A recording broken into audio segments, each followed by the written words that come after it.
Hello and welcome to Gamezillong Gaming, and in today's episode of this incredibly infrequent series of ours, I'll be taking a look at the 4-player kaiju fighting game, GigaBash. As with many fighting games, characters have standard light and heavy attacks, as well as special moves that can vary from monster to monster.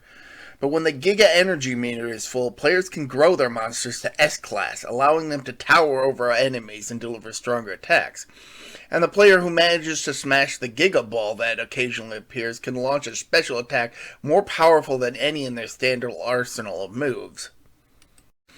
There are 3 main game modes: Couch, which allows 1 to 4 players to play in local multiplayer, Online, which connects players online, and Story, which is single player only. The story mode is a good way to get to grip with the playstyle of the various characters. Unfortunately, you're limited to only 4 of the default 7 playable monsters, with each of the stories being unlocked after completing each monster's respective story. This is also how to unlock the 3 additional monsters, bringing the total up to 10 monsters.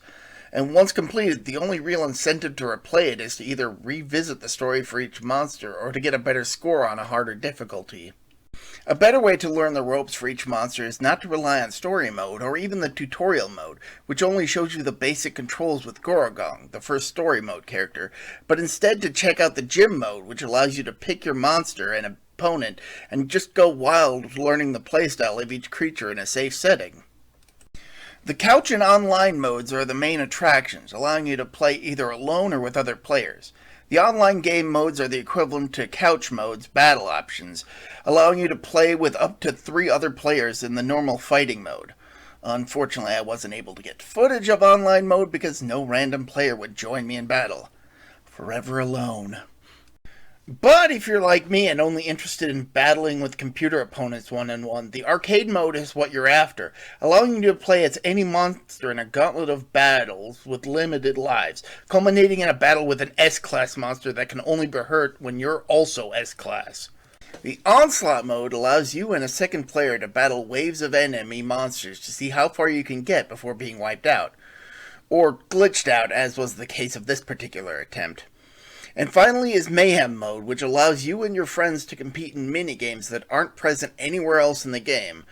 While they are reminiscent of the minigames in Pokemon Stadium, they're not quite as fun, though it is more fun with more players. Lastly is the Extra mode, which lets you learn the lore behind the various kaiju, as well as look at and listen to the various images and music you can unlock by leveling up your profile through standard play.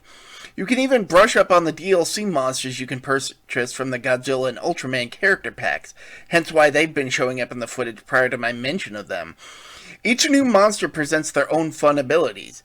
As an aside, it was while playing a match between Godzilla and Ultraman that we learned that this game has beam struggles, rare as they are. Fun as this game is, once I got past the story mode, my interest in playing the game waned, and I found that playing the game with friends and family added a level of fun that was lacking in my single-player fights.